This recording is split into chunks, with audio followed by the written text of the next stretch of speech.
Hi అండి, welcome to my channel. ఈరోజు క్రిస్పీగా కాకరకాయ ఫ్రై చేసి చూపిస్తాను.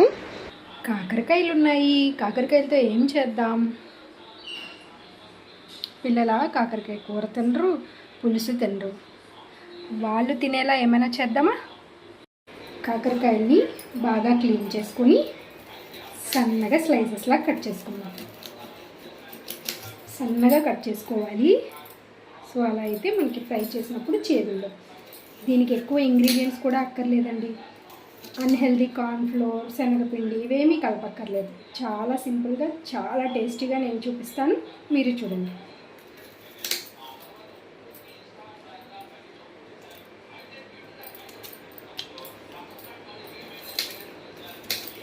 ఇలా సన్నగా కట్ చేసుకోవాలి. అస్సలు చేదు ఉండదు.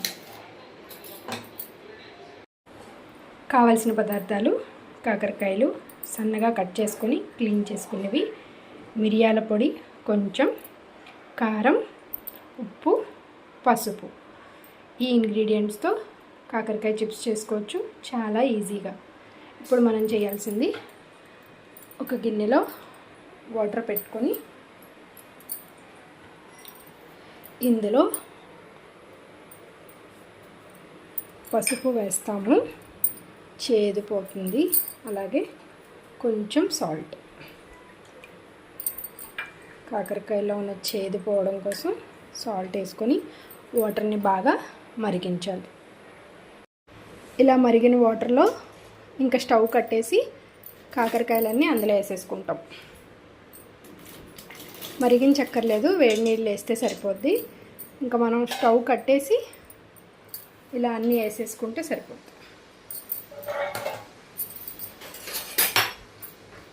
ఇలా అన్నీ లోపలికి వెళ్ళిపోయేలాగా ఇలా ఒక్క 10 minutes ఉంచుకొని అప్పుడు బయటికి తీద్దాం. చూసారా, మరిగించక్కర్లేదు. వాటర్ హీట్ బాగా బాయిల్ అయిన వాటర్లో స్టవ్ కట్టేసి ఇవి వేసుకుంటే సరిపోతుంది. ఇందాక వాటర్లో వేసాం కదండి, వాటిని ఇలా తీసేసుకొని వాటర్ లేకుండా తీసుకొని వీటిని ఇప్పుడు మనం ఒక ప్లేట్లో క్లాత్ వేసి వీటిలన్నిటిని ఆరబెట్టుకుంటామన్నమాట. కొంచెం ప్రాసెస్ కానీ చాలా బాగుంటుంది. ఓపిక పడి చేసుకుంటే పిల్లలు చాలా ఇష్టంగా తింటారు, హెల్త్కి కూడా మంచిది. మనం ఇందులో ఏమీ ఇతర ఇంగ్రీడియంట్స్ వేయట్లేదు కాబట్టి అన్హెల్దీ కూడా కాదు. సో హ్యాపీగా పెట్టచ్చు. ఇలా మొత్తం అన్నిటిని డ్రై చేసుకోండి ఒక 15 minutes.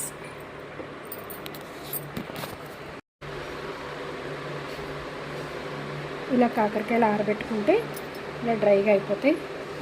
వాటర్ కూడా మనకేమీ ఉండదు. ఆయిల్ వేసుకొని మరిగిన తర్వాత కాకరకాయలు ఇలా డైరెక్ట్గానే ఫ్రైకి వేసేసుకుంటాము.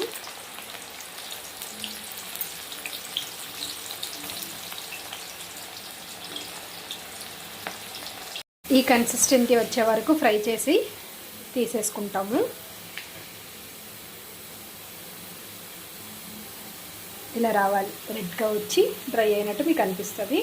అప్పుడు వాటిని తీసేసుకోవాలి. ఇలా వేసుకోవాలి.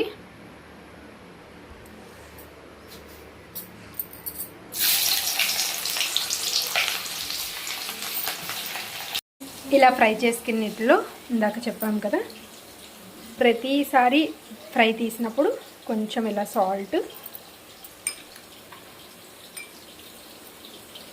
పించ్ ఆఫ్ కారం నేను తక్కువ వేస్తున్నానండి, ఎందుకంటే పిల్లలు తినాలి కదా. కొంచెం మిరియాల పొడి. అలా మీరు ఫ్రై చేసుకొని తీసిన ప్రతిసారి ఒక లేయర్లా వేసుకుంటే ఇలా ఉంటుంది. ఫైనల్గా మీకు చూపిస్తాను. ఇలా మళ్ళీ ఫ్రై అయిన వేసుకున్నాం కదా, మళ్ళీ కొంచెం సాల్ట్, చాలా కొంచెం అండి, అలాగే కొంచెం కారం, కొంచెం పెప్పర్ వేసి చేతితో కలుపుకూడదండి. ఇలా అంటే మొత్తం అంతా మిక్స్ అయిపోతుంది. ఫైనల్గా కాకరకాయ చిప్స్ రెడీ. చూడండి ఎంత క్రిస్పీగా వచ్చాయో. ఆయిల్ కూడా ఏమీ ఉండదు. హెల్దీకి హెల్దీ, టేస్టీకి టేస్టీ. అమ్మ రెడీయా? రెడీ నాన్న, టేస్ట్ చేసి చెప్పు ఎలా ఉన్నాయో. బాగున్నాయమ్మా క్రిస్పీగా. Thank you.